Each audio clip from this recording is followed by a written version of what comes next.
অফিসে যদি চাকরি হয় ছেলের, ছোট একটা চাকরি, তার বাবা এলাকার সবার কাছে বলে বেড়ায় ছেলেটা বলদ। যেই অফিসে আল্লাহ দিছে তাকে চাকরি আল্লাহর রহমতে, এই পোস্টে যদি অন্য কারো ছেলে হইতো, আমার এতদিনে 6 তলা বাড়ি হইতো, আমার ঘরে একটা বলদ হয়েছে। বলদ কি অর্থ? বাবার টার্গেট হইল ঘুষ খায় না, বলদ ছেলেটা ঘুষ খায় না। সামান্য কিছু করেও যদি রাখতো আমার ছেলে, এতদিন 6 তলা হয়ে যেত। ছেলেটা তো ভালো ছিল, বাবা আফসোস করে কেন সে ঘুষ খায় না, কেন ফাইন আটকায় না, কেন মানুষ থেকে খরচ নেয় না, নিয়ে নিয়ে বড় লোক বানায় না। আর যেই বাবা যেই ছেলে আনতে পারে, আলহামদুলিল্লাহ আপনাদের দোয়ায় আমার ছেলে, খোঁজ নিয়ে জানা যাবে পিয়নের চাকরি করে, বাড়িতে বিল্ডিং করে। হালাল টাকা না হারাম টাকা? ওইটা বাদ দিয়ে যদি অন্য কোনো পারপাসে তার ব্যবসা বাণিজ্য থাকে হালাল, আমরা তার সব হালালকে হারাম বলবো কেন? আলহামদুলিল্লাহি ওয়া কাফা ওয়া সালামুন আলা ইবাদিহিল্লাযীনা ইসতাফা, আম্মা বা'দ। ফাআউযু বিল্লাহি মিনাশ শাইতানির রাজীম। বিসমিল্লাহির রহমানির রহিম। ওয়া কুর রাব্বিগফির ওয়ারহাম ওয়া আনতা খায়রুর রাহিমিন।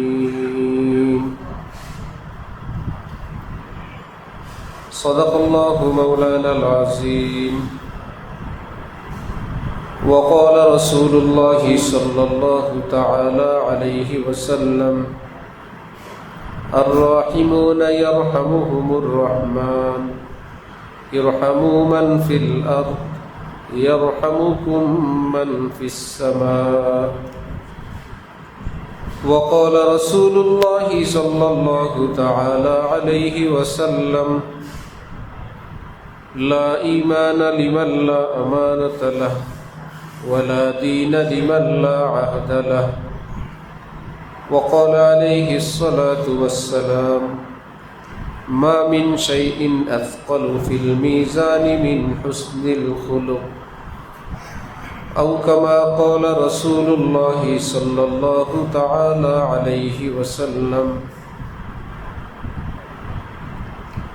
মুআজ্জাজ হাজিরিন, আমি আল্লাহ পাক রব্বুল আলামিনের পবিত্র কালামের অংশ বিশেষ তেলাওয়াত করলাম এবং হযরত রাসূল করিম সাল্লাল্লাহু আলাইহি ওয়াসাল্লামের কয়েকখানা হাদিস শরীফ পাঠ করলাম। আল্লাহ পাক কোরআন শরীফ এবং হাদিস শরীফের পরিপূর্ণ হেদায়েত আমাদের সকলকে দান করেন।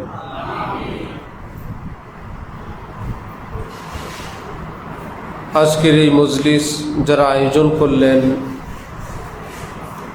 হলদিয়া ইউনিয়ন ওলামা পরিষদ,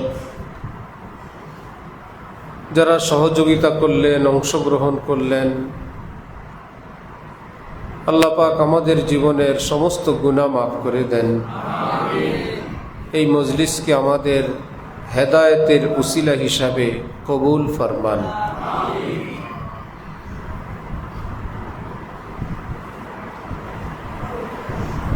আল্লাহ।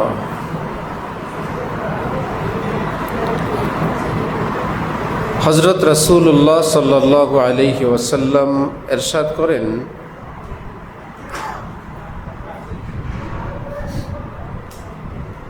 যে ব্যক্তি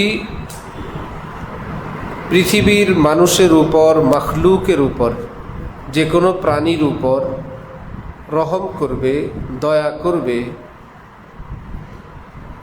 আসমানের মালিক আল্লাহ তার উপর রহমত নাজিল করবেন।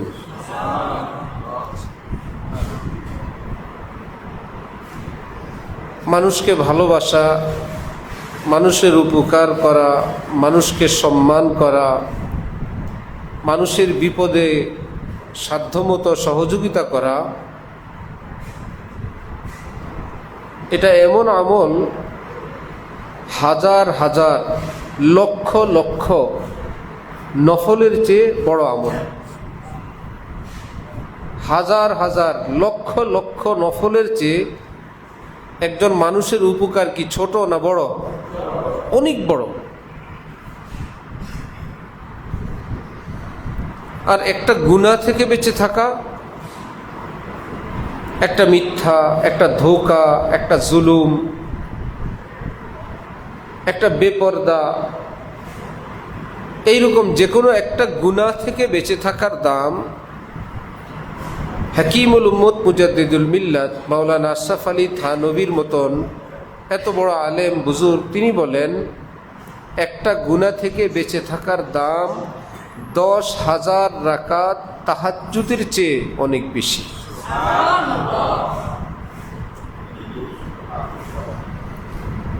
এলমে দ্বীন থেকে, আলেম ওলামাদের থেকে, মাদ্রাসা থেকে দূরে থাকতে থাকতে ইসলাম আমাদেরকে যে মহা মূল্যবান রত্ন দিল, আল্লাহ এবং রসুল আমাদেরকে যে মহা সম্পদ দিলেন, সেখান থেকে খুব অল্প কিছু আমাদের কাছে আছে, বাকি কিছুর খবরই নেই। যে কোনো আলেমের মজলিসে বসে, এর মধ্যে 2-4 জন, 10 জন, 50 জন পাওয়া যায়, বলবে এই কথা জীবনেও শুনি নেই, এই কথা জীবনেও শুনি নেই। জীবন চলে গেছে 70 বছর, সহজ একটা কথা এখনো শুনেই নেই, এটা জানি না। এজন্য আল্লাহ পাক আমাদের জন্য নিজাম রাখছেন, দুনিয়ার নিয়ম, বিমানে আমরা মক্কা শরীফ যাই, মানুষ বিদেশে যায়, যারা যায় সকলে কি বিমান চালাইতে পারে? বিমান চালাইতে পারে না, তারা যায়, তাহলে কি বিমান রাস্তাঘাট থেকে মানুষকে ধরে ধরে তুলে নিয়ে যায়? যে এয়ারপোর্টে যায় তারই নিয়ে যায়। বিমান চালাইতে জানে না সেই লোক জিদ্দা যায়, আমেরিকা যায়, সে যাওয়ার জন্য কিছু প্রসেস আছে। বিমান রাস্তার থেকে ধরে ধরে নেয় না। এয়ারপোর্ট থেকে 20-50 জন ধরে আমেরিকা, 50 জন ধরে লন্ডন, এরকমও নেয় না। কিছু পদ্ধতি আছে, যে ভিসা করো, টিকিট করো, বোর্ডিং করো, ধীরে ধীরে ধীরে ধীরে তুমি ওই বিমানে উঠো, এইটুকুন কষ্ট তোমার করা লাগবে, বিমান চালানো লাগবে না।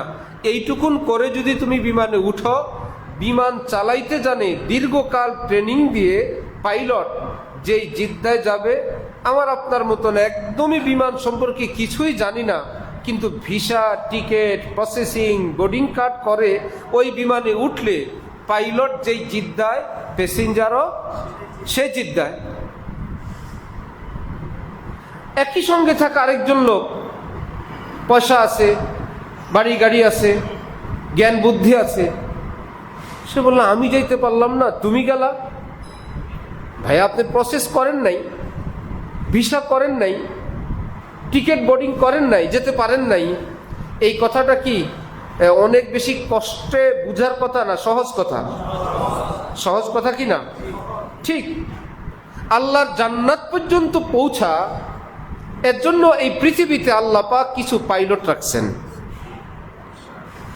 সর্বশ্রেষ্ঠ পাইলট হযরত মুহাম্মদুর রাসূলুল্লাহ সাল্লাল্লাহু আলাইহি ওয়াসাল্লাম। ওই পাইলট যখন দুনিয়ায় ছিলেন, ওই সময়ের সব মানুষ জান্নাতি? নবী যখন দুনিয়ায় ছিলেন সব বেহেশতি? নবীকে যারা দেখছে সব জান্নাতি? জি না, প্রসেস করে নেই। অনেক ধনী মানুষ, বড় লোক মানুষ, নেতা মানুষ, কাছের মানুষ, কাবার সামনে জন্ম হওয়া মানুষ, কাবা ঘরের সামনে যার মা গেছিল তওয়াফ করতে, পেটে বাচ্চা নিয়ে, ব্যথা উঠছে, জন্ম হয়ে গেছে কাবা ঘরের সামনে, মাতাফে। আবু জাহেল, আবু জাহেলের জন্ম কোথায়? কাবার সামনে। এইরকম জন্মের দিক থেকে কপালওয়ালা মানুষ, প্রসেস করে নেই, ভিসা করে নাই, লা ইলাহা ইল্লাল্লাহ মুহাম্মাদুর রাসূল, বিমান ছেড়ে চলে গেছে, ভিসাও নাই, টিকিটও নাই, বোর্ডিং কার্ডও নাই, বহু চেষ্টা করছেন। আবার বেলাল গরিব মানুষ, কালো মানুষ, আবু হুরায়রা গ্রাম দেশের মানুষ, ওয়াহশির মতো জালেম, হযরত হামজার হত্যাকারী, শেষে কপাল খুলছে যে যা ভুল হয়েছে ভুল হয়েছে, এইবার একটু সোজা পথে আসি। নবীজির চাচা হজরত হামজার খুনি ওয়াহশি, সে তওবাতিল্লা করে টিকিট ভিসা করে জান্নাতে চলে গেছে। এখন হইল ওয়াহশি রাদিয়াল্লাহু আন। আবু জাহেল কি রাদিয়াল্লাহ না লানাতুল্লাহ? আবু জাহেলের নামের ভিতরে লানত আছে। আবু জাহেল মূর্খতার জনক, মূর্খদের জাতির পিতা, ছিল শিক্ষিতদের জনক। হযরতে ঈসা আলাইহিস সালাম রাস্তা দিয়ে যান, একটা জঙ্গলার ভিতরে কোনো মানুষের কান্নার আওয়াজ। ভিতরে গিয়ে দেখেন একজন কুষ্ঠরোগী, সর্বদেহে যার কুষ্ঠ রোগের কারণে শরীর পচে পচে শরীরের অংশ পড়ে যায়, শরীর থেকে প্রচণ্ড দুর্গন্ধ। তার নিজের পরিবারের লোকেরা সহ্য করতে না পেরে তাকে জংলায় ফেলে চলে গেছে। সে সেখানে বসে বলে, আলহামদুলিল্লাহিল্লাযী আফানি মিম্মা ইবতালা বিহি কাসীরাম মিন খালকিহি। আল্লাহ আপনার শুকর, পৃথিবীর কত মানুষ যেই রোগে আক্রান্ত, ওই রকম কঠিন রোগ থেকে আমাকে আপনি মুক্তি দিয়েছেন। কঠিন রোগে আক্রান্ত হওয়া থেকে আল্লাহ আপনি আমাকে হেফাজত করলেন। আল্লাহ আপনার কোটি কোটি শুকরিয়া। হযরত ঈসা নবী বললেন যে ভাই, কোন শুকরিয়া আদায় করো? তোমার মতো বিপদে তো পৃথিবীর কম মানুষই আছে, পরিবারের লোকেরা ফেলে চলে গেছে, দুর্গন্ধ, পুরা দেহ পচা। সেই লোক বলল, হুজুর, আল্লাহকে না চেনার রোগ, ঈমান হারানোর রোগ থেকে আল্লাহ আমাকে বাঁচাইছেন। পৃথিবীর সবচাইতে বড় রোগ বেঈমান হওয়ার রোগ, আল্লাহকে ভুলে যাওয়ার রোগ। আলহামদুলিল্লাহ, শরীরে রোগ আছে, আল্লাহকে ভুলার রোগ থেকে আল্লাহ আমাকে বাঁচাইছে হুজুর। পাশাপাশি আল্লাহ পাক আমার জিহ্বাটা সুস্থ রাখছেন, আমি জিহ্বাটা দিয়ে আমার আল্লাহকে ডাকতে পারি, আমার শুকরিয়া, আলহামদুলিল্লাহ। হযরত ঈসা নবী, ঈসা মসীহ, মসহুন থেকে টাচ করা, টাচ করলে সুস্থ হয়ে যায়, অন্ধকে হাত লাগাইলে ভালো হয়ে যায়। ঈসা হইল কি? ঈসা মসীহ, মসীহ অর্থাৎ মসহুন থেকে। ওই যুগ ছিল ডাক্তারদের যুগ, চিকিৎসা বিজ্ঞানের যুগ। এই বড়ি খাইলে ভালো, সেই বড়ি খাইলে ভালো। আল্লাহ বলে, রাখ, এমন এক নবী পাঠাবো বিনা বড়িতে ভালো, ধরলেই ভালো। ওষুধ খাওয়ায় 3 দিন 7 দিন 3 বেলা খাবেন, আগে এটা খাবেন পরে সেটা খাবেন, ভালো হইলে হইল, না হইলে নাই। আল্লাহ পাক বলেন, এমন এক ডাক্তার পাঠাবো, আসল ডাক্তার হইল রুহানি ডাক্তার, পাশাপাশি জিসমানি ডাক্তার। হযরত কাসেম নানুতুবি কঠিন এক রোগে আক্রান্ত, দারুল উলুম দেওবন্দের সবচাইতে শ্রেষ্ঠ মুরব্বীদের একজন। কে জানি বলল, এক হিন্দু ডাক্তার আছে, সে চিকিৎসা করতে পারে। ভাইয়া আনো। ওই জালিম চিকিৎসা করছে, কাসেম নানুতুবি ভালো হয়ে গেছে, হিন্দু। এখন হযরত নানুতুবি বললেন যে, ভাই, তুমি এই বিদ্যা অর্জন করলা কিভাবে? এবং এক ধরনের তাওয়াজ্জুহের মাধ্যমে সে চিকিৎসা করে। সে বলল, আমি দীর্ঘদিন থেকে একটা সাধনা করি, সে সাধনাটা হলো মনের বিরুদ্ধে চলি, মন যা চায় তার বিপরীতে চলি। এতে করে মনে প্রচণ্ড প্রেসার হয়। এই প্রেসার নিতে নিতে আমি এই শক্তি অর্জন করছি, আমি বিশেষ ধ্যান দিয়ে, মনোযোগ দিয়ে আমি মানুষের রোগ চিকিৎসা করতে পারি। হযরত কাসেম নানুতুবি বলেন, যদি তোমার মনে যা চাই তা করো, তাহলে কি হবে? বলবে, আমার সব শেষ, আমার মনে যা চায় আমি সবসময় উল্টাটা করি। আচ্ছা। হযরত নানুতুবি বললেন, তোমার কি ঈমান আনতে মনে চায়? এখন বলে কি চায় না, তাহলে কি করা লাগবে? ঈমান আনা লাগবে না? যদি মনেও চায় না, তুমিও ঈমান আনলা না, তাহলে তো মনের মতো হয়ে গেল, তুমি তো সবসময় মনের বিরুদ্ধে চলো। মনে হ্যাঁ বললে তুমি না, মনে না বললে তুমি হ্যাঁ, সবসময় উল্টাটা। তোমার কি ঈমান আনতে মনে চায়? বলল না হুজুর, ঈমান আনতে মনে চায় না। তাহলে তোমার থিওরি অনুযায়ী, সংবিধান অনুযায়ী এখন কি করা লাগবে?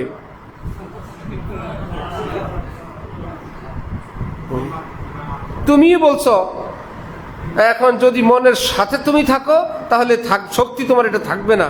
দেখো তুমি কি করবা। এখন সে বলে এতদিনের আমার সাধনা, এই সম্পদটা নষ্ট হয়ে যাবে। মনে যদি নাও চায়, যেহেতু মনের বিরোধিতাই আমার ডিউটি, ঠিক আছে কালেমা পড়াও, লা ইলাহা ইল্লাল্লাহ মুহাম্মাদুর রাসূলুল্লাহ। হযরত নানুতুবি বলে, রাখ, তুই আমার দেহের চিকিৎসা করছস, তোর রুহের চিকিৎসা আমি করে দিছি। আমার শরীরের চিকিৎসা করলি তুই, তোর ইমানের চিকিৎসা আমি করে দিলাম। হযরত ঈসা ছিলেন নবী। নবীরা কি মানুষের শরীরের ডাক্তার না ইমানের ডাক্তার? পাশাপাশি একটু আল্লাহ পাক শরীরের ডাক্তার বানায় দিলেন। ওই কুষ্ঠ রোগীকে হযরত ঈসা বললেন, এদিকে তোমার হাত বাড়াও। হাত বাড়াইলে হযরত ঈসা ধরলেন, আল্লাহ পাক ওনার শরীরের টাচের মধ্যে এই ক্ষমতা আল্লাহ দিয়ে রাখছেন, ওই রোগী সুস্থ হয়ে গেছে। এইবার যতদিন পর্যন্ত ওই ব্যক্তি হযরত ঈসা জমিনে ছিলেন, আসমানে উঠে নেওয়ার আগ পর্যন্ত হযরত ঈসার খাদেম। হুজুর আপনি আছেন, আপনি যেদিকে যাবেন আমি আপনার সাথে আছি। দিন প্রচারে যাবেন, ইসলাম প্রচারে যাবেন, আমি আপনার খেদমতে আছি। আল্লাহ আমাদেরকে আল্লাহ দিন বুঝার তৌফিক দান করেন। তাহলে আমার ভাই, আল্লাহ পাকের রহমতে যে আল্লাহর কালেমা আল্লাহ আমাদেরকে দিলেন, আমরা বলি আলহামদুলিল্লাহ। এইটুকুন বললে হয় মুসলমান, আমরা সহজ ভাষায় বলি। আর যদি একটু পুঙ্খানু রূপে বলতে যাই, না লা ইলাহা ইল্লাল্লাহ বললে মুসলমান হয় না, কি হয়? ইমানদার হয়। কি হয় বলবেন হুজুর? আর তো শুনি নাই খবর। মুমিন হয়, মুসলিম হয় না। কি অর্থ? ঈমান আনলে মুমিন হয়, আর ইসলামের হুকুমের উপর চললে মুসলিম হয়। ঈমান আনলে কি হয়? মুমিন হয়। ইসলামের হুকুমের উপর চললে কি হয়? আপনারা আরবিতে আল্লাহর কাছে এটা বলেন। জানাজার দোয়া কি? আল্লাহুম্মা মান আহইয়াইতাহু মিন্না ফাআহইহি আলাল ওয়া মান তাওয়াফফাইতাহু মিন্না ফাতাওয়াফফাহু আলাল ঈমান। বুঝা গেল? দুইটা জিনিস চাইলেন কেন? দুইটা যদি একই হয়, জানাজার দোয়ায় সবাই মিলে আল্লাহর কাছে দুইবার দুইটা চান। আল্লাহুম্মা মান আহইয়াইতাহু মিন্না, আল্লাহ আমাদের মধ্যে যাদেরকে আপনি জীবিত রাখবেন, ফাআহইহি আলাল ইসলাম, তাকে ইসলামের উপর রাখবেন। ওমান তাওয়াফাইতাহু মিন্না, যাকে আপনি মৃত্যু দিবেন, ফাতাওয়াফাহু আলাল ঈমান, ঈমানের সাথে তাকে উঠায় নিয়ে যান। তাহলে কি একটা চাইলাম না দুইটা চাইলাম? বোঝা গেল বিষয় দুইটা আছে। মরার সময় কি কি আমরা সবাই দোয়া করি? কি হুজুর দোয়া করেন নামাজ পড়তে পড়তে যাতে মরি, এটা কেউ চায় না? ঈমানের সাথে চায়। হুজুর যেন রোজা রাখতে রাখতে মারা যাই, না। ঈমান না থাকলে রোজা দিয়ে কি করবা? হুজুর তেলাওয়াত করতে করতে যেন মারা যাই, আরে ভিতরে না থাকলে তেলাওয়াত দিয়ে কাজ হবে না। কি অর্থ? ওই সময়ের দরকার ঈমান, মৃত্যুর সময় কি দরকার? কিন্তু সারা জীবন বেঁচে থাকবো শুধু ওইটুকুন দিয়ে যে হুজুর আছে, ভিতরে আছে, উপরে এমন দেখলে কি হবে? হুজুর আসল জায়গায় আছে না। ফাতাওয়াফাহু ওয়ামান আহইয়াইতাহু মিন্না ফাআহইহি আলাল ইসলাম। বেঁচে থাকতে হইলে ইসলামের উপর বাঁচতে হবে। মৃত্যু যদি এসে যায় তাহলে ঈমানের উপর মরতে হবে। কি অর্থ? সংক্ষিপ্ত অর্থ হইল ঈমান হইল বুকের ভিতরে থাকে। ঈমান থাকে কোথায়? বুকে। এইবার ঈমানের কিছু চাহিদা আছে, কিছু দাবি দাওয়া আছে। কালিমা পড়লেই জামাই হয়ে যায়, কালিমা পড়লে বউ হয়ে যায়, এইটুকুন শেষ। বউ তো হয়ে গেছে, বলো কবুল করলাম কবুল করলাম। উনি হয়ে গেছেন স্বামী, ওই ঘরে থাকা বউ হয়ে গেছে বউ, আর তো কোনো ডিউটি নাই। আছে কি না? এইবার জামাই হয়েছেন, এত শখ না। এই সপ্তাহ 10 দিন 20 দিন 1 মাস 2 মাসের মধ্যেই শুরু হয়ে গেছে ডাক্তারের কাছে যাওয়া। কাপড় চোপড় কেনা, বাজার সদাই করা, কি ব্যাপার, আমি তো কবুল বলছি, কবুল বললে কি জামাই হয় নাই? হইছেন, ওই তো জামাই হয়েছেন, জামাই হওয়ার পর বহু ডিউটি আছে। যে স্ত্রী হয়ে গেছে, বউ হয়েছে, বউ হওয়ার পর তার আরো ডিউটি আছে। সে যদি বলে না আমি শুধু কবুলওয়ালা বউ হব, আমি আর কিছু না, কোন স্বামী পছন্দ করবে এই বউ? তোমার বউ দরকার ভাই, আমি বউ, তোমার আমার জামাই দরকার, তুমি জামাই, তোমার বাড়ি তুমি থাকো, আমার বাড়ি আমি থাকি, আগের মতো থাকো, কেউ পছন্দ করবে না, না এমন স্বামী না এমন স্ত্রী। ঠিক আল্লাহর ইমানদার বান্দা হওয়ার জন্য প্রসেস, লা ইলাহা ইল্লাল্লাহু মুহাম্মাদুর রাসূলুল্লাহ। আল্লাহ আপনি আপনার জায়গায়, আমি আমার জায়গায়, আমি আগে যেমন ছিলাম তেমন না। কালেমা পড়ছো, এইবার তোমার আল্লাহর পছন্দের জীবন অর্জন করা লাগবে, এইবার নামাজ লাগবে, এইবার সুন্দর সুন্নত দাড়ি লাগবে, পর্দা পশিদা লাগবে, হালাল খাওয়া লাগবে। এগুলো হলো ইসলাম। এগুলো, এই আমলগুলো কি ঈমান না ইসলাম? নামাজ পড়া কি ঈমান না ইসলাম? রোজা, দান সদকা, দাড়ি, পর্দা, হালাল খাওয়া, এই ইসলামের মধ্য থেকে যার কাছে যতটুকুন আছে শুকর। কিছু বিষয় আছে ইম্পর্টেন্ট। একটা ঘর, মসজিদ, আমাদের ঘর বাড়ি মনে করেন, এর মধ্যে কি টাইলস যদি না হয় ওই ঘরটা কি ঘর না? ঘর কি না? ঘর। রং না দিলেও ঘর, প্লাস্টার না করলেও ঘর। ছাদ যদি না থাকে এখনো ঘর হয় নাই। একটা ঘর, নবীজি বলেন বুনিয়াল ইসলাম আলা খামস, ইসলামকে নবীজি একটা ঘরের সঙ্গে উদাহরণ দিছেন।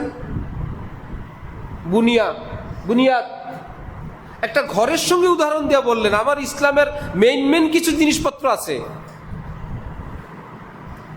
সেইটা করার পর ভাই পিলার হয়েছে, ঘর ছাদ হয়েছে, ওয়াল হয়েছে, মোটামুটি দরজা জানালা হয়ে গেছে,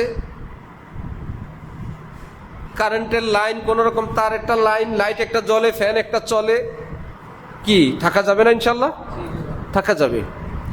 আরেক বোকা লোক কাজের সিরিয়াল বুঝে না, ঘর একটা বানাইছে, টাইলস টুস করে ফেলছে, এসি উসি লাগাইছে, দরজা লাগাই নেই,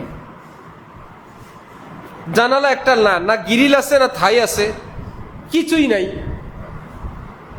তাহলে ওই ঘরটা কি নিরাপদ না অনিরাপদ? অনিরাপদ। এত টাইলস দিয়ে তোমার ঘর নিরাপদ হবে না, ঘরের উন্নত এসি দিয়ে ঘর নিরাপদ হবে না। ঘর নিরাপদ করো আগে ছাদ, ওয়াল, দরজা, জানালা দিয়ে তোমার রোদ বৃষ্টি থেকে বাঁচার ব্যবস্থা করো, চোর ডাকাত থেকে বাঁচার ব্যবস্থা করো। আল্লাহ তৌফিক দিলে টাইলস হবে, ফ্লোর হবে, মার্বেল পাথর হবে, আরো কত কিছু হবে।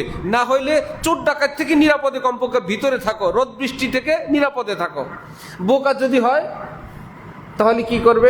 টাইলস লাগাবে, দরজা লাগাবে না, ওয়াল করবে, ছাদ দিবে না। কোনটা বড় কোনটা ছোট কোনো আগপর নাই। এলাকার সবাই বলে বলদ বলদ বলদ, কোনটা আগের কোনটা পরের কিচ্ছু বোঝে না। তো ইসলাম যদি হয় একটা ঘর, তাহলে এই ঘরের জন্য আমাদের কিছু মেইন জিনিস জানার দরকার আছে না? ঈমান তো সবার আছে, সবাই তো মুমিন, কিন্তু আরো কিছু আমল আছে সেগুলোর নাম ইসলাম। সেই ইসলামের মধ্যে আবার একটা ঘর বানানোর মতন মেইন কিছু জিনিস আছে। এক নম্বরের কাজ নামাজ। ঈমানের পর সর্বপ্রথম কাজ কি? নামাজ। বলবেন আলহামদুলিল্লাহ হুজুর আপনাদের দোয়ায় 50 বছর যাবত নামাজ পড়ি। খুব পড়েন, আমার আপনার ডিজাইনে ওটা নামাজ, সবাই দেখে নামাজ, ফেরেশতারা বলে দত্তর এটা নামাজ না বেটা, কিসের নামাজ এটা? তুই কতক্ষণ নড়াচড়া করছস, মসজিদে আসছস, একবার উপর হয়ে থাকস, একবার সেজদা হয়েছে, নামাজ নাকি? নামাজের কিছু ফরজ আছে, কিছু ওয়াজিব আছে। গাড়ির বডি হইলেই গাড়ি হয় না, বডিটা দেখা যায়, কিন্তু দেখা যায় না এরকম কিছু মালপত্র ভিতরে আছে না গাড়ির। ওই জিনিসগুলো যদি না থাকে, বডিটা যদি থাকে, এক নজরে তো প্রথম বলবে গাড়ি গাড়ি গাড়ি, কিন্তু যারা ওই গাড়ির আশপাশে আছে বা যারা ভিতরের খবর জানে বললো গাড়ি না গাড়ি না, গাড়ির বডি বডি বডি।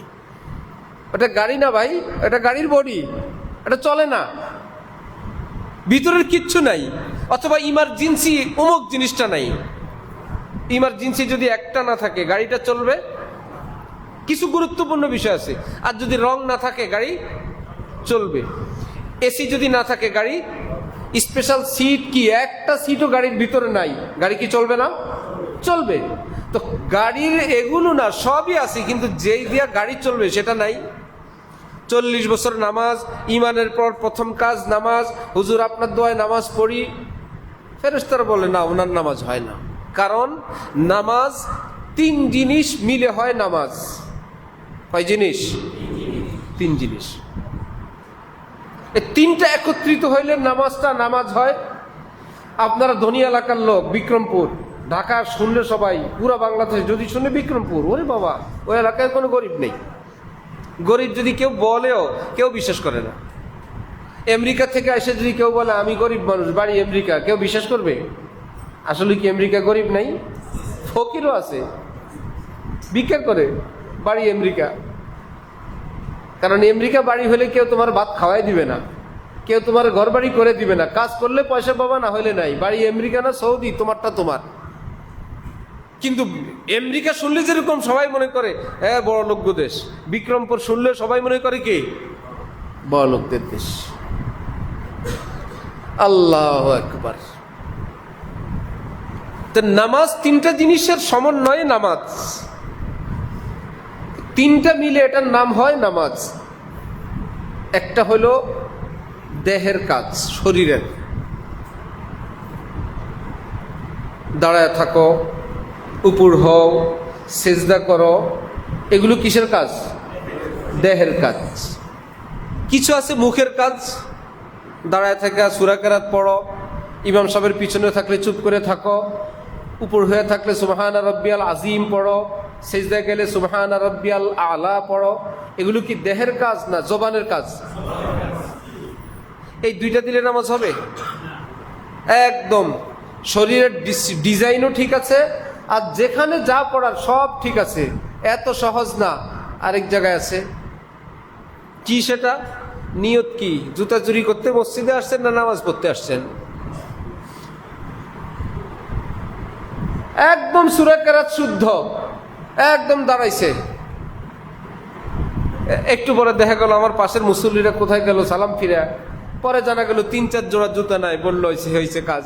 এই হুজুরি জুতা চোর মসজিদে আসে চোরের মতো না মুসল্লির মতো? মুসল্লির মতো। মিয়া চোরের মতো আসলে তো আপনি ঘাপত করে ধরবেন, চোর তোরে দেখলেই বোঝা যায়।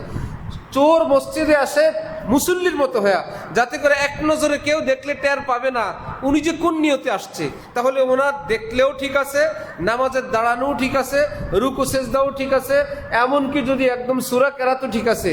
এই লোকের নামাজ মাইর খাইছে দেহের কারণে, জবানের কারণে না নিয়তের কারণে? আরেক বেচারা নিয়ত ভালো, শুধু আল্লাহর জন্য নামাজ, কিন্তু জালেম, সূরাও পারে না, কেরাতও পারে না, আত্তাহিয়াতও পারে না, আলহামদুলিল্লাহ নাই। এই লোকের নামাজ হবে না। নিয়তে সমস্যা আছে না, জবানে যে কথাগুলো বলা দরকার এটাই ফেল। কারণ এগুলো ফরজ, সেগুলো কি ফরজ। আরেক বেচারা সুস্থ লোক, নামাজ দাঁড়ায় পড়া কি সুন্নত, নফল না ফরজ? নামাজ দাঁড়ায় পড়া কি ফরজ। সুস্থ মানুষ যদি বসে নামাজ পড়ে হবে না। কোন বেচারাকে ডাক্তারের কাছে গেছে, আর ডাক্তার বলছে আপনি চেয়ারে বসে নামাজ পড়বেন। তো ইমাম সাহেব দেখছে মাত্র মসজিদের পাশে নারকেল গাছ থেকে নারকেল পাড়ছে, ওই লোক নারকেল পাড়ছে, উজু টুজু করে এসে মসজিদের চেয়ারে নামাজ পড়ে। কি ব্যাপার? ডাক্তার সাহেব বলছে চেয়ারে বসে নামাজ পড়তে। যেই বেচারা নারকেল গাছে উঠা নারকেল পাড়তে পারে, এই বেচারার জন্য বসে নামাজ পড়লে হবে? যে দাঁড়াইতে পারে না তার জন্য বসা।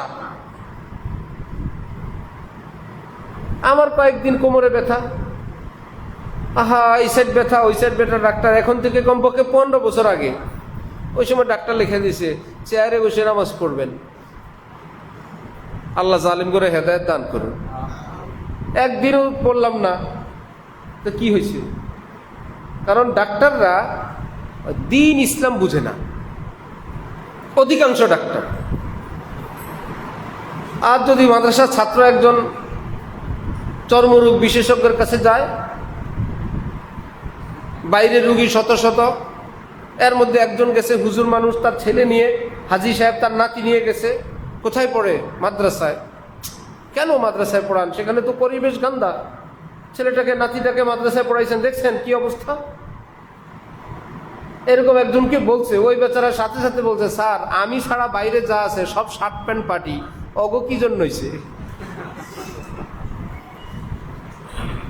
আমার নাতি না মাদ্রাসায় যাওয়ার পরে চুলকানি ধরছে, আপনার বাইরের রুগীরা কোন মাদ্রাসায় গেছে?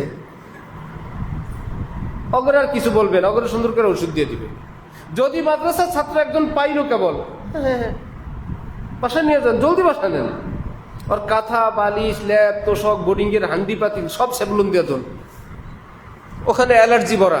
আরে ভাই তোর ডাক্তারের সিরিয়াল তো যা আসে, বেটা বেটি যা আছে সব হইল মিস্টার। একজন কোন রকম ছাত্র পাইলে মনে হয় যে অ্যালার্জি সব কোন জায়গায়? মাদ্রাসায়। আমার শায়েখ তার মেয়ে নিয়ে ডাক্তারের কাছে গেছেন, হজরতের মেয়ে পদ্মা নিশিন বোরকা। ডাক্তার বলে, মুখ খোলো, এসব কি? এগুলো ঠিক না, এগুলো এগুলো বাড়াবাড়ি, এগুলো ঠিক না। হজরতের মতো মানুষের ডাক্তার এনে বসে বলে এগুলো ঠিক না। হজরত বললেন, ডাক্তার সাহেব কোনটা ঠিক কোনটা ঠিক না এই চিকিৎসা আমরা করি, আপনি এমনি শরীরে চিকিৎসা করেন। আমাদের কাছে পদ্মা ঠিক না বেঠিক এর জন্য তো আসি নেই। পদ্মা করা ঠিক না পদ্মা করা ঠিক না মেয়েদের, আপনার কাছে এই চিকিৎসার জন্য আসি নাই। আপনার কাছে আছে রোগের চিকিৎসার জন্য, আপনি ওইটুকুনি করেন, আর বাকিটা চিকিৎসা আমরা করি, ওই ডাক্তার আমরা। দুই রকমের ডাক্তারই হলো না? আমাদের দেশে যারা ক্ষমতায় আসে, এরা ক্ষমতায় এসে মাঝে মাঝে মুফতি সাহেব হয়ে যায়। ভাই তুই দেশ চালাইতে আসছস, ইসলাম চালাইতে তো তুমি আসো নাই। যারা ক্ষমতায় যায় এ কি মুফতি সাহেব? ভাই তোমার দেশ চালাইতে দিছে, চালাও। ওখানে বসে ফতোয়া দেয়, আহলি কিতাব। ভাই তুমি কি বুঝো? আলেমদের কাছে ছাড়ো, বলবে যেটা তুমি প্রেসিডেন্ট, তোমার চিকিৎসা কি তুমি করো না ডাক্তার করে? কেন করে? তুমি না বড় দেশের না, তুমি চিকিৎসার ক্ষেত্রে তুমি গিয়ে সারেন্ডার করো, ডাক্তার সাহেব আমার চিকিৎসা করে।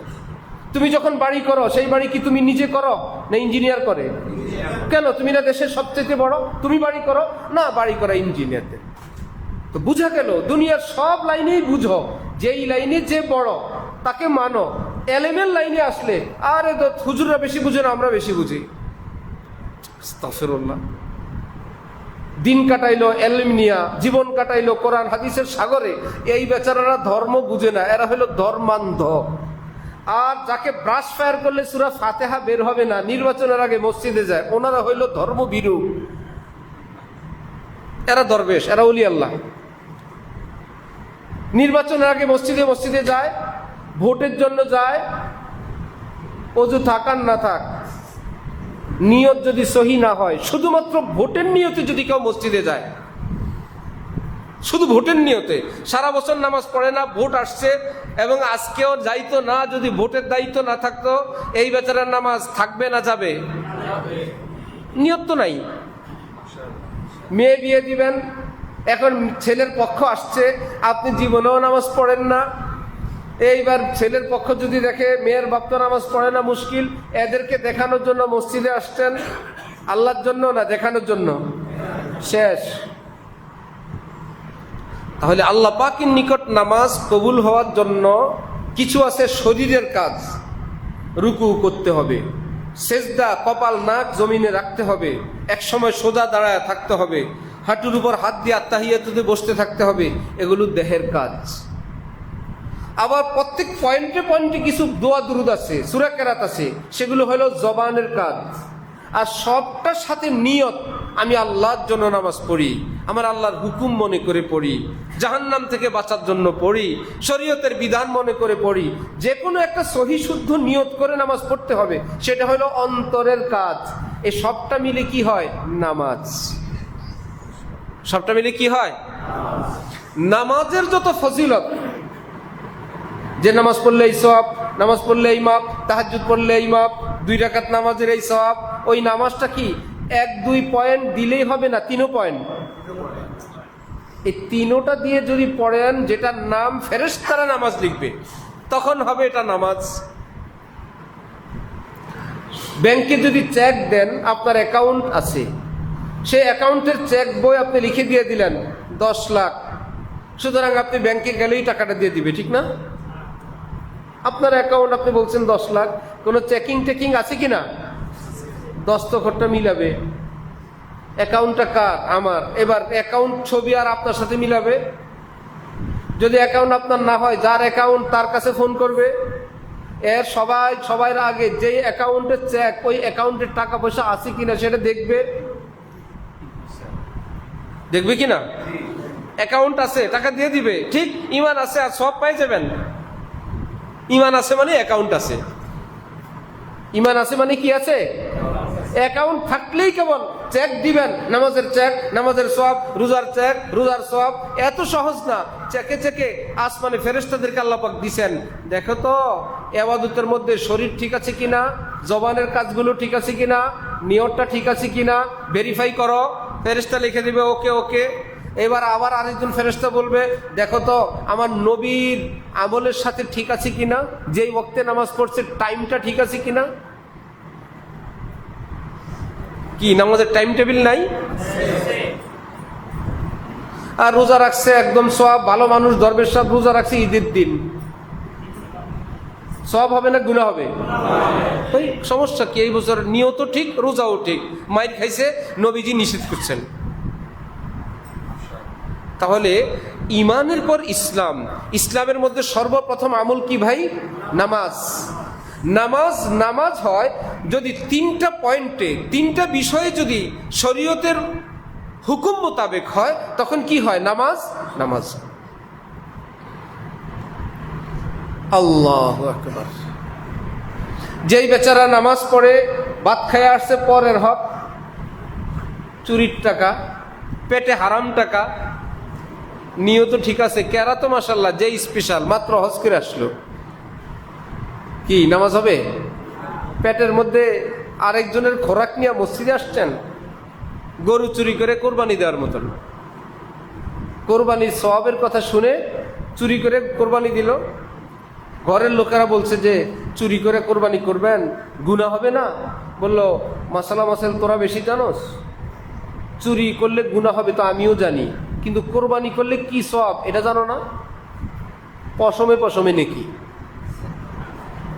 এত নেকির পরে চুরির গুনাহের কারণে যদি কিছু মাইনাস হয়, বাকিগুলো থাকবে। চুরির কারণে যদি কিছু সওয়াব দিয়েও দিতে হয়, দিলাম, একটা গরুতে কত পশম,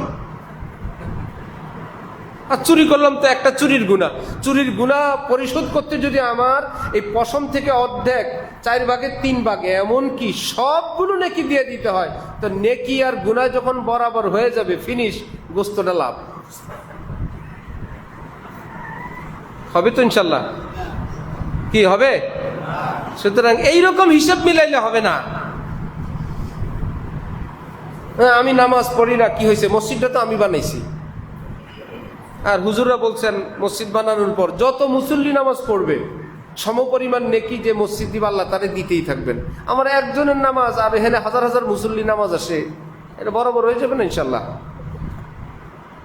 আমার সূরা কেরাতের সমস্যা, দোয়া দুরূদের সমস্যা, নামাজের সমস্যা, আমি দাওয়াত দিয়ে কত মানুষ ঈমান শুদ্ধ করলাম, মসজিদে আনলাম, আল্লাহর হারানো বান্দাদেরকে আল্লাহর দ্বীনের দিকে নিয়ে আসলাম। আমার যদি একটু ভুল বিচ্যুতি হয়, সূরা কেরাত ঠিক হয় নাই, যে ঈমানের দাওয়াত দিলাম, ওই সওয়াবের ঠেলায় আমার যদি কিছু গুনাহ হয়, সমান সমান হবে না? বলে তুমি গরু চুরের বুদ্ধিতে পড়ছো। আরেকজনের সওয়াব দিয়ে নিজের নামাজ হয় না। মসজিদ বানাইলে পুরা মসজিদের মুসল্লির সওয়াব পাবেন, ফাও, কিন্তু এই ফাও সওয়াব দিয়ে যিনি বানাইলেন তিনি যদি নামাজ না পড়েন, কি বলেন, মাপ না গুনাহগার? উনি না শুনলাম সব সওয়াব পাবেন, জায়গা ওনার, পয়সাও ওনার, এত সওয়াব হবে না? বললো ওগুলো হবে তখন যদি নিজে নামাজ পড়ে। কিসের উপর রাখবে সেটাই তো নাই, ফাউন্ডেশন নাই তার। আমি ইমানের দাওয়াত দিলাম, এত লোক ইমানদার হইলো, তোমার ইমান ঠিক নাই, ইমানের দাওয়াত দাও। আমি দিনের দাওয়াত দিই, তুমি দিন নাই, খাও সুদের পয়সা, ঘুষের পয়সা, করো হারাম ব্যবসা, ছেলে মেয়ে পড়ে ইংলিশ মিডিয়ামে, ঘরে চলে নষ্টামি, পর্দা বসিদা নাই, ইমানের দাওয়াত দেওয়া, ওই সব দিয়ে উনি বেহেশতে চলে যাবে। তাহলে ইমানের পর আমাদের নামাজ, মনে থাকবে ইনশাআল্লাহ। ইমানের পর আরেকটা গুরুত্বপূর্ণ ব্যাপার হালাল রুজি, খুব গুরুত্বপূর্ণ। নবীজি ইরশাদ করেন, মান আকালা তাইয়িবান, যে হালাল খায়, ওয়া আমিলা ফি সুন্নাহ, শরীয়ত মতো চলে, ওয়া আমিনান নাসু বাওয়াইকা, জুলুম অত্যাচার থেকে দূরে থাকে, আমি নবী ঘোষণা দিচ্ছি দাখালাল জান্নাহ, মৃত্যুর পরে সোজা জান্নাতে চলে যাবে। নবীজি কাজ দিলেন তিনটা, এর মধ্যে বোঝা গেল হালাল খাওয়া মুসলমানের একটা কাজ। আমাদের কেরানীগঞ্জে এক হাজী সাহেব সাদা জামা গায়ে দেয়, দাড়িতে মেহেন্দিও দেয়, ইস্ত্রি করে ঘুরে গাড়ে, আর বিভিন্ন দিনই কাজের সঙ্গে যুক্ত। তো সাথীরা জিজ্ঞেস করছে, তো ভাই কি বাড়ি ভাড়া না ব্যবসা বাণিজ্য? আছে, একটা লাইসেন্স আছে, ওখান থেকে কিছু টাকা আছে। সবাই তো জানতে চায় না কে কি ব্যবসা করে। পরে জানলো একখান মদের লাইসেন্স আছে। শুনছেন? গরু চুরি করে কোরবানির পার্টি আছে না নাই? একখান মদের লাইসেন্স, ওই মদের লাইসেন্সের টাকা দিয়ে কি করে? ঘর ভাড়া দেয়, পানির বিল দেয়। তো মদের পয়সা দিয়া পানির বিল দেয়, ওই পানি দিয়ে উজু করে মসজিদে যায়। সেই লোক তো ভাবতেছে কি পরিমাণ সওয়াব, ওইদিকে যদি একটু গুনাহ হয়ও তো কিছু কাটিং করে দিলাম, কিছু বাদ দিয়ে দিলাম, বাকিটা তো থাকবে। আরেক ইমাম সাহেব মসজিদে দেখেন এক মুরব্বী শুধু মসজিদে থাকে, সবাই বের হয়ে যায়, মাশাআল্লাহ, উনি আগে আসে পরে যায়। জিজ্ঞাসা করছেন, দাদা ভাই তো ঘর সংসার চলে কিভাবে? আল্লাহ খাওয়ায়, আল্লাহ খাওয়ায়। আল্লাহ তো খাওয়ান, নবীরও তো আল্লাহ জিবরিল দিয়ে একটা রুটি পাঠান নাই। এতবার জিবরিল আসছিল, একটা রুটি আনছে জীবনে? এক চামচ আলু আনছিল যে নবী আপনার নাকি পেটে ক্ষুধা, দুগা রুটি খান? পেটে পাথর, ডাবল পাথর বাঁধতে বসে আছে, আল্লাহ তাকায় রয়েছেন, জিবরিলও তাকায় আছে। দুনিয়া দুনিয়া। হযরত ঈসা আলাইহিস সালামের মা হযরত মারিয়াম, মারিয়ামের বাবা আছে? হযরত ঈসার বাবা আছে? নাই। মারিয়ামের তো বাবা আছে, ইমরান। হযরত ঈসা নবীর কে নাই? বাপ নাই। মা হযরত মরিয়মের পেটে আল্লাহ অল্প সময়ের মধ্যে দিলেন, পেট ফুলে বাচ্চা হবে। এই বেটি বলে, ইয়া লাইতানি মিততু ক্বাবলা হাযা ওয়া কুনতু নাসিয়াম মানসিয়া, এত বড় বেইজ্জতির চেয়ে আগে মরে যেতাম, পেট ফুলে উঠছে, এখন তো বাচ্চা হবে। আর মানুষ বলে, ইয়া উখতা হারুন মা কানা আবুকি ইমরা সাউইন ওয়া মা কানাত উম্মুকি বাকিয়া, বাপও ভালো মাও ভালো, তুই কোত্থেকে আসছস? দরবেশি দেখাইলে হবে? তোর মা ভালো, বাপ ভালো, পরিবার ভালো, তোর পেট ফুললো কিভাবে? আর এই বেটি বলে, আমি যদি মারা যেতাম আরো ভালো হইতো। শেষে তো আল্লাহ পাক সব দেখাবেন, সবার ভুল ভাঙাবেন। যে আদম কই? আদমের আব্বাও নাই, আম্মাও নাই। ওই লাইন বললে, এই বুঝলে, এই লাইন বুঝো না কেন? হযরত আদমের মা বাবা আছেন না নাই? তো দুইটা নাই, ওখানে যদি আদম দুনিয়া আসতে পারে, এখানে মাত্র একটা না, এটা না বুঝার কি আছে? আল্লাহ বলেন বুঝাই রাখ। হযরত মারিয়াম গেলেন, বাচ্চা হবে।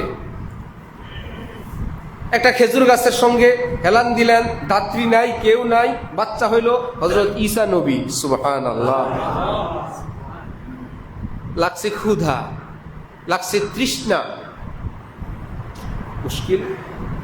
আল্লাহ পাক আয়াত নাজিল করছেন, ক্ষুধা লাগছে, খাইবা কিছু? যেই গাছের সঙ্গে হেলান দিলা, ওই গাছে তো তাজা খেজুর আছে। ওয়াহুজি ইলাইকি বিজিযিন নাখলা তুসাকিত আলাইকি রুতাবান জানিয়া।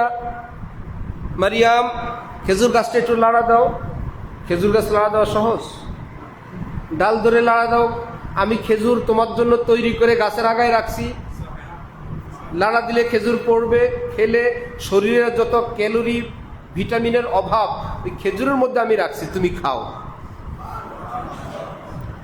মুহাদ্দিসিনরা বলেন, যে আল্লাহ বাপ ছাড়া ঈসা দিলেন, অল্প সময়ে সব দিলেন, এই বেটির জন্য খেজুর কটা উপরের থেকে একটু ফেলায় দিলে ভালো হইতো না?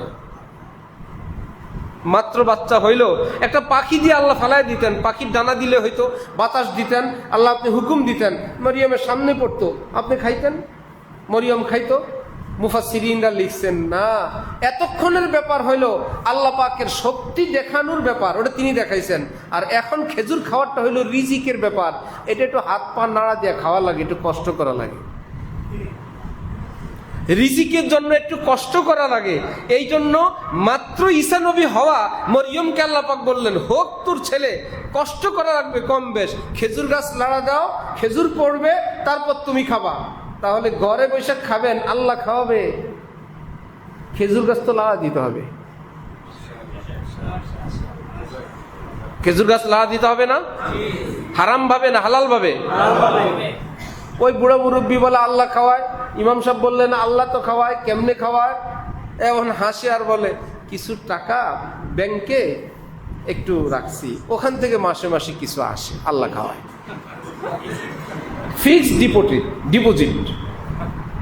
তাহলে ব্যাংকের যে ফিক্সড ডিপোজিট, একটা নির্দিষ্ট পরিমাণ টাকা রেখে দিলে ব্যাংকওয়ালারা খুব সুন্দর করে বুঝায়, বলে আপনি এখান থেকে আপাতত এটা নেন, বছরের শেষ আমরা হিসাব করে আপনার জানাবো আপনি কত হালাল পয়সার মালিক হয়েছেন। ওটা কি হালাল টাকা না হারাম? ইমাম সাহেব বললো, দাদা রে দাদা, এই টাকা তো হালাল না, তো সুদ খাওয়া হারাম। দাদা বলে, ইমাম পাকনামি করো না, বয়স কত? হ্যাঁ, কিছুই বুঝো না, আমরা সব বুঝেই ব্যবস্থা করছি। কিভাবে করলো? বললো অ্যাকাউন্ট তোমার দাদির নামে করছি। গুনাহ হবে কার? দাদির। অ্যাকাউন্ট যার নামে, গুনাহ তার নামে। আমার দরবেশগিরি তো ঠিক আছে, কারণ ফেরেশতারা এসে দেখবে ওনার নামে কোনো অ্যাকাউন্টে নেই। ফেরেশতারা কি কাগজপত্র দেখে গুনাহ লেখে? এই চালাকি চলবে না। আরেক ভদ্রলোক বাজারে গেছে, চিনি কিনবে, দোকানদারকে বললো চিনি দেন, দোকানদার চিনি দিবে একটা কৌটা থেকে, উপরে লেখা লবণ। কাস্টমার বললো, ভাই লবণ না চিনি? চিনি দিচ্ছি। কিসের চিনি? লেখা আছে লবণ। পরে বললো, আরে ভাই পিঁপড়ার ভয়ে লবণ লিখে রাখছি। পিঁপড়ার ভয়ে লবণ লিখলে পিঁপড়া খাবে না কেন? বাইরে তো লেখা লবণ। পিঁপড়া বলবো, দত্তরি তো লবণ, তুই যদি বিষও লেখা রাখো আর ভিতরে যদি চিনি থাকে আমি এটা খাবো। বাস্তবতা দেখতে হবে, বাস্তবে চিনি, বাইরে সাইনবোর্ডে কাজ হবে না। পিঁপড়া খাবে কিনা? এই পিচ্ছি পিঁপড়া যদি এইটুকুন বুঝে, তো সাইনবোর্ডের জায়গায় কার নামে অ্যাকাউন্ট ওটা আমি দেখবো না, ভিতরে যা আছে তাই। সুতরাং ওই দাদা যে মসজিদে ইবাদত করেন, দাদির নামে অ্যাকাউন্ট, গুনাহ কি দাদির হবে না দাদার হবে? চালাকিতে কাজ হবে না। হালাল রুজি, হালাল রুজির মধ্যে একটা কঠিন, যেটার মধ্যে আমরা দিনদার, পরহেজগার, হুজুর, পীর সাহেব, খলিফা সাহেব, হাজি, গাজী এবং দানশীল সমাজসেবক অধিকাংশ মানুষ ধরা, সেটা হলো বাবার মৃত্যুর পর বোনের সম্পদ না দেওয়া।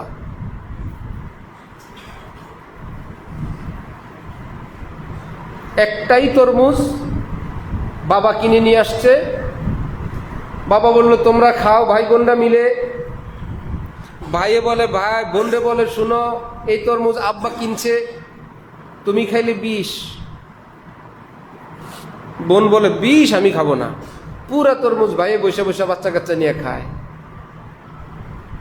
বাবার কিনা তরমুজ, ভাইয়ে খাইলে তরমুজ, বোনে খাইলে বিষ। এরকম কোন তরমুজ আছে দুনিয়ায়? বিষ হইলে সবার জন্য বিষ হবে,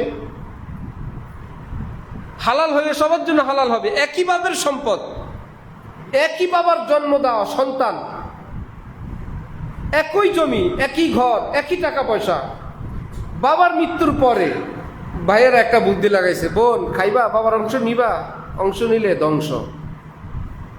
বিষের চেয়ে একটা ভালো ফতোয়া লাগাই দিছে, একদম ধ্বংস হয়ে যাবে, তোর ছেলে মেয়ে পুরো গোষ্ঠী শুদ্ধ শেষ। এক নাম্বার 2, আব্বা যদি কবরে জানতে পারে তুই আমাদের বাড়ির জমির ভাগ নিছস, আব্বার কবর ফেটে যাবে। বোনে একদিকে বিষের ভয়, ধ্বংস, অংশ নিলে কি হয়? ধ্বংস হয়।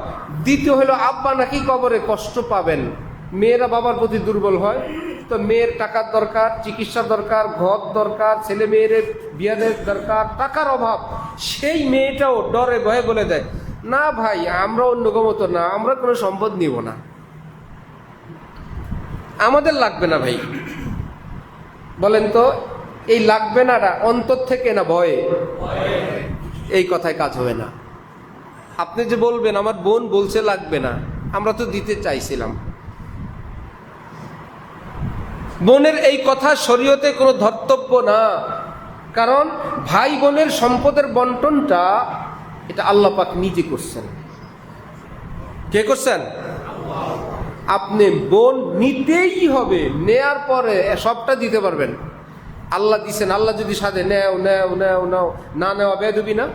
কোনো পিসা বুঝুর যদি আপনার ছেলেকে হাদিয়া দেয়, যেই ছেলেকে আপনি শিখাইছেন কারো থেকে টাকা নিবা না, এখন বড় পীর আব্দুল জিলানী এসে বললেন নেও মা, নেও বাবা, এবার আপনি নিজেই বলবেন নেও, হযরত দিলেন, বড় পীর জিলানী দিয়েছেন, নেও। ঠিক আল্লাহ পাক রব্বুল আলামিন বলছে এই ছেলেরা নেও, এই মেয়েরা নেও, এই জন্য মেয়েরা ওটা নিতেই হবে। নেয়ার পর দেও, তুমি কারে দিবা, তোমার ভাইরে দিবে না বোনরে দিবা, তোমার ইচ্ছা। এইরকম একটা গুরুত্বপূর্ণ বন্টন, সেখানে বিসমিল্লাতে বাড়ির ভাগ বাদ, মেয়েরা কোনো বাড়ির অংশ পায় না। এই ফতোয়া যদি ঢাকা শহরে নিয়ে যান, মেয়েরা বাড়ির অংশ পায় না, আছেই তো বাপের বাড়ি একটা 6 তলা, তাহলে আর মেয়ে গো বাকি কিছু আছে? মেয়েরা বাড়ির অংশ পায় না। এই ফতোয়া যদি ঢাকায় নেন, বাপের 10 তলা বিল্ডিং, 20 তলা বিল্ডিং, আর ভাইয়েরা বলে দিল বোনদেরকে বোনরা বাড়ির অংশ পায় না, এই 20 তলা বিল্ডিং এ আছে কিছু? আর আছে তো বাবির একটা বাড়ি। এই কথাটা মিথ্যা।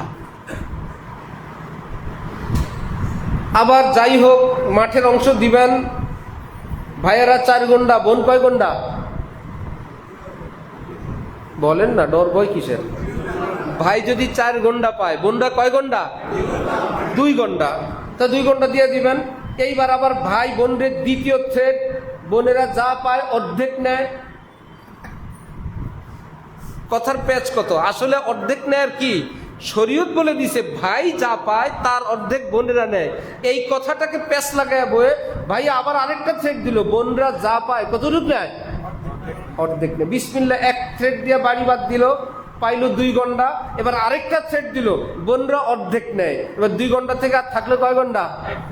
1 গন্ডা। বোন বলল আমি খুশি, তবু তো কিছু জামের বাড়িতে নিব, কাজ করব। 1 গন্ডা বিক্রি করলে 4 লাখ টাকা পায়, কাস্টমারও আছে। এইবার ভাইরা বলল অন্য লোক আমাদের জমিতে আসবে, ওই পাড়ার লোকেরা, অন্য লোকেরা, এই খবর যদি বাপের কবরে যায় শেষ। আব্বা হয়তো উইঠাও আসতে পারে। কি করা লাগবে? আমরা গরিব ধরিব যাই আসি, আমরা ভাইরা রাখি 3 ভাই 4 ভাই, বা আমি 1 ভাই, এই সম্পদ আমরা নিজেদের মধ্যে রাখতে হবে। বোন বলল আলহামদুলিল্লাহ। ভাই বলল আমি তো আর অত টাকা দিতে পারবো না, আমি টাকা দিব 2 লাখ। বোন বলল খুশি, দেন। এবার টাকা 20,000 দেওয়া বললো রেজিস্ট্রি অফিসে আসো। ভাই তো আর একবারে দিতে পারবো না, আস্তে আস্তে দিব, না হলে 50,000, না হলে 1 লাখ, না হলে 2 লাখ দিয়েই রেজিস্ট্রি করলেন। বোনের টাকা কি 2 লাখ ছিল? 1 ঘন্টার দাম কত ছিল? সে কি 1 ঘন্টা পাইতো না 2 ঘন্টা? 2 ঘন্টা কত লাখ? সে কি খালি মাঠেরটা পাইতো না বাড়িটাও পাইতো? সে জমি পাইতো 20 লাখের, 10 লাখের। সেখান থেকে তাকে 1 ঘন্টা দেওয়ার লোক সমাজে কম। তাহলে আপনার কাছে যে সম্পদগুলো, সেই সম্পদের মধ্যে আপনার বোনের সম্পদ, যেই বোনের ঘর নাই, চিকিৎসা নাই, ছেলে মেয়ে বিয়ে দিতে পারে না, সেই সম্পদ খেয়ে ভোগ করে, বিক্রি করে, বাড়ি করে, ফসল করে, সেটা আমাদের ঘরে আসতেছে। ওই অংশটা কি আমাদের জন্য হালাল না হারাম? অথচ এই লোক দান করে, ঋণ পরিশোধ করে না। আমার শাইখের দরবারে এক কোম্পানির লোক আসছে, অনেক বড় লোক। হযরত নিষেধ করছেন, সে আসার দরকার নাই, শুনছে ঋণগ্রস্ত, তারপরে সে পালা এসে গেছে। আমি ছিলাম, আয়সা দোয়া চায়, হযরত দোয়া করে দিয়েছেন আমাদেরকে নিয়ে। যাওয়ার সময় বলে হযরত আমি একটা গরু পাঠায় দিব আপনার খানকায়, আপনার দরবারে। হযরত বললেন, আমার দরবারে তো আমি মানুষ মুরিদ করি, গরু টরু মুরিদ করি না। এক নাম্বার দুই, আপনি বললেন আপনি ঋণগ্রস্ত মানুষ, আপনি একটা গরুর টাকা দিয়ে কিছু ঋণ পরিশোধ করেন, তবু তো কমবে ঋণ। আপনি আসছেন ঋণের দোয়ার জন্য, এই যেই টাকা দিয়ে গরু দিবেন একটা লোকের কিছু ঋণ দেওয়া যাবে না? বেটা বলে, কত দরবারে গেলাম আর গরু দিয়ে আসলাম, সবাই তো গরু নিল, কেউ তো এই কথা বললো না, গরু পাইলেই দরবারে খুশি। তাহলে যেই লোক আপনি দান করেন, সৎকার করেন, নফল হজ উমরা করেন, আপনার এই নফল হজ উমরা দান সৎকা বেশি জরুরি না বোনের সম্পদ? সেটা তো তার হক। অফিসে যদি চাকরি হয়, ছেলের ছোট একটা চাকরি, তার বাবা এলাকার সবার কাছে বলে বেড়ায় ছেলেটা বলদ। যেই অফিসে আল্লাহ দিছে তাকে চাকরি আল্লাহর রহমতে, এই পোস্টে যদি অন্য কারো ছেলে হইতো, আমার এতদিনে 6 তলা বাড়ি হইতো, আমার ঘরে একটা বলদ হয়েছে। বলদ কি অর্থ? বাবার টার্গেট হইলো ঘুষ খায় না, বলদ ছেলেটা ঘুষ খায় না। সামান্য কিছু করেও যদি রাখতাম আমার ছেলে, এতদিন 6 তলা হয়ে যেত। ছেলেটা তো ভালো ছিল, বাবা আফসোস করে কেন সে ঘুষ খায় না, কেন ফাইন আটকায় না, কেন মানুষ থেকে খরচ নেয় না, নিয়ে নিয়ে বড় লোক বানায় না। আর যেই বাবা যেই ছেলে আনতে পারে, আলহামদুলিল্লাহ আপনাদের দোয়ায় আমার ছেলে, খোঁজ নিয়ে জানা যাবে পিয়নের চাকরি করে, বাড়িতে বিল্ডিং করে। হালাল টাকা না হারাম টাকা? ওইটা বাদ দিয়ে যদি অন্য কোনো পারপাসে তার ব্যবসা বাণিজ্য থাকে হালাল, আমরা তার সব হালালকে হারাম বলবো কেন? তার যদি হালাল ব্যবসা থাকে। এক ব্যক্তি ব্যাংকে চাকরি করে, আমার সাহেবকে এসে হাদিয়া দেয়, হযরত ব্যাংকারের টাকা রাখেন না, ভাই ব্যাংকে চাকরি করো তোমরা, সারা বছর সুদ লেখো, সুদ লেখলেও হারাম, সাক্ষী থাকলেও হারাম, সহযোগিতা করা হারাম। হযরত হাদিয়া নেন না, কোনো ব্যাংকে চাকরিজীবী সেই লোক এসে হাদিয়া দেয়, হযরত আমার গ্রামের জমিনের ধান বেচা, সুপারি বেচা টাকা, এটা আমার ব্যাংকের টাকা না। ঠিক আছে ভাই দাও, ব্যাংকে চাকরি করো, সেটা তো তার হারাম, কিন্তু এই বাইরেও যদি হালাল টাকা থাকে হালাল। তাহলে আমার বাবারা, আমার ভাইয়েরা, মুরব্বীরা, শুধু নামাজ রোজা করলে আর নামাজ রোজার একটা ডিজাইন দেখাইলে আমরা পাক্কা মুসলিম না। হালাল খাওয়া দরকার। এই যে বোনের সম্পদ, এই সংক্রান্ত ছোট্ট একটা উদাহরণ শুনেন। মুফতি তকি উসমানী সাহেবের নাম শুনছেন কেউ? বর্তমান পৃথিবীর সবচাইতে বড় আলেমদের একজন, পুরো দুনিয়ার। আরেকজন নাম শুনাই, বর্তমান দুনিয়ার শ্রেষ্ঠ আলেমদের একজন, আমাদের বাইতুল মুকাররমের খতিব হযরত মাওলানা আব্দুল মালিক সাহেব। সব তো কেবল বিদেশেই শুনছেন বড় বড় আলেমরা, আমাদের দেশে একজন। পুরো পৃথিবীর শ্রেষ্ঠ আল্লাহর ওলি এবং বড় আলেমদের একজনের নাম শুনবেন, ঢালকানগরের শেখ হযরত মাওলানা আব্দুল মতিন সাহেব। পুরো পৃথিবীতে তার মুরিদ। নন্না সন্না কলিমুদ্দিন সলিমুদ্দিন না, পৃথিবীর বড় বড় পীররা, বড় বড় আলেমরা, বড় বড় অলিরা চিনেন। বাবারে, উনি অলিদের সর্দার। সে তকি ওসমানী সাহেব, উনি বলেন, আমার আব্বার মৃত্যুর পরে আমাদের ঘরে আসছেন ডাক্তার আব্দুল হাই সাহেব রহমতুল্লাহি আলাই, আমাদের শায়েখ। হযরত কি হাদিয়া দিব? আমাদের পীর সাহেব, আমার আব্বার ব্যবহৃত একটা আতরের বোতল দিলাম, পুরান বোতল কিছু আছে। তিনি আমাকে বললেন, তো কি উসমানী সাহেব বলেন, আমাকে প্রশ্ন করছেন আপনার আব্বার সম্পদ কি বন্টন হয়ে গেছে? আমি বললাম না হযরত, শীঘ্রই হবে। ডাক্তার আব্দুল হাই সাহেব বললেন, বাপ মৃত্যুর পরে সম্পদ যদি এখনো ভাগাভাগি না হয়, এই আতরের বোতলটা তো আপনার একার না, এটা তো ভাই বোন সকলের যৌথ সম্পদ। যৌথ সম্পদ একা হাদিয়া দেওয়া যায় না। 10 জনেরটা, 4 জনেরটা একজনে আপনি দিতে পারেন না। শুনছেন খবর? এক বুজুর্গের মৃত্যুর পর আরেকজন স্বপ্নে দেখছে, ভাই কি অবস্থা? বলল 40 বছর যাবৎ দাঁড়ায় আছি, হিসাব দিতে পারি না। কি? আরেকজনের ঘর থেকে একটা শলা ভেঙে একটু খেলাল করছিলাম, আল্লাহ আমারে বললেন ওই শলাটা কার? বাড়িওয়ালার অনুমতি নিছিলা, তার ঘরের বেড়া ভেঙে যে খেলাল করছিলা, 40 বছর যাবৎ দাঁড়ায় আছি, হিসাব দিতে পারি না, আগাইতেও পারি না। ইব্রাহিম ইবনে আদহাম পৃথিবীর শ্রেষ্ঠ এক বুজুর্গ ছিলেন। মালিকের কাজ করছেন সারাদিন, সন্ধ্যাবেলায় মালিক বললেন এই যে পারিশ্রমিক। তিনি বললেন জনাব, যেই সময়ে কাজ করা দরকার ছিল আমি তো সময়টা পার করছি, মনে করেন সকাল 9টা থেকে 4টা, পুরো সময় তো কাজ করছি ঠিক, কিন্তু আমার উপরেই আমার সন্দেহ, যতটা মনোযোগ যতটা শক্তি দিয়ে আপনার কাজ করার দরকার ছিল, আমার দায়িত্ব ছিল, আমি মনে হয় অতটা শক্তি দিয়ে আপনার কাজটা করে দেই নাই। সুতরাং এই টাকাটা আমার জন্য হালাল মনে হয় না, আমি ফ্রি কাজ করে দিলাম, আমারে টাকা দেওয়া লাগবে না।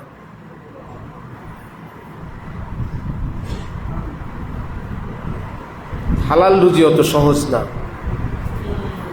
আমাদের শাইখের নিকট এক বেচারা বললেন, আমি এক অফিসে চাকরি করি, এক দোকানে শোরুম, কাস্টমার একদম কম আসে, ব্যবসায়ী এমন, আমি অবসর টাইমে কি তেলাওয়াত করতে পারবো দোকানে বসে, জিকির করতে পারবো? হযরত বললেন না। আমরা হলে কি করতাম? হ্যাঁ মিয়া, কাস্টমার আসেন না, শুধু জিকির করবেন, বলতাম না? পিসাব না করে দিছেন। বললেন এই টাইমটা তোমার মালিকের কাছে বিক্রি করা, এই টাইম ডিউটি করবা, তার বেতন নিবা না, এটা মালিকের টাইম, তোমার নফল ইবাদতের টাইম না। কারণ কি, তুমি যখন কোরআন শরীফ তেলাওয়াত করতে থাকবা, কোনো একজন কাস্টমার যখন আসবে, তুমি হইলা মালিকের পক্ষ থেকে প্রতিনিধি, কাস্টমার যখন দেখবে উনি তেলাওয়াত করে, বলবে থাক ভাই, আল্লাহর কোরআনের তেলাওয়াতে ডিস্টার্ব করলে আমার গুনাহ হবে, কাস্টমার আরেক দোকানে যাবে। তাহলে তোমার তেলাওয়াতটা হইল কাস্টমার ভাগানোর হাতিয়ার। তুমি জিকির করতেছো, আরেকজনে বলবো উনি জিকির করেন না, ভাই আমি আরেক দিকে যাই, তোমার জিকির হবে আরেকজনের হাতিয়ার। তুমি চৌকান্না থাকো, অনেক সময় চোখে চোখ পড়লো, কাস্টমার আসে, কারণ এই টাইমটা তুমি তার কাছে বিক্রি করে দিছো, এই টাইমে তুমি তোমার আরেক কাজ করতে পারবা না। অথচ খোঁজ নিয়ে জানা যায় আমাদের দেশের বহু কর্মচারীরা মালিকের দোকানে বসে আলাদা ব্যবসা করে। কাপড়ের দোকান, মালিক আসে না, সে কিছু কাপড় আলাদা রাখছে, মালিকের গুলোর হিসাব আলাদা, নিজের গুলোর হিসাব আলাদা, বলে এগুলো আমি আলাদা কিনছি। আরে কিনছো কখন, ব্যবসা করলে কখন? এটা তো মালিকের টাইম, দোকান তো মালিকের। বই পুস্তকের ব্যবসা করে, নিজে আলাদা কিছু বই আনে আরেক দোকান থেকে, ওটা বিক্রি করে দেয়, ওই লাভটা নিজে রাখে, ওটা লিস্টুডের না। আমি তো মালিকের দোকানের গুলো যা বেশি মালিককেই দিয়ে দেই, এক পয়সাও হারাম খাই না, এই টাইমটা না তোমার বিক্রি করা। হালাল খাওয়া যতটুকুন সম্ভব চেষ্টা করবো ইনশাল্লাহ। এই যে আমলগুলো, যে আমার খালি ইমান আনলেই হবে না, আমার ইসলাম দরকার, পদে পদে। আমি তো 1-2টা আলোচনা সামান্য করলাম। পদ্মা নদীতে একটা সুই ফেলা, সুইয়ের মাথা দিয়ে যতটুকু আসবে, যা বললাম ইসলামের এতটুকুনো বলা হয় নাই, পুরো ইসলাম রয়ে গেল। তাহলে আমার আপনার ইসলামের উপরে চলা দরকার, আমল করা দরকার।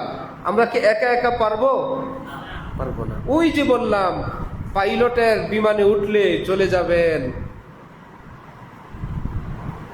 অল্প সময়ে মক্কা শরীফ। কিভাবে?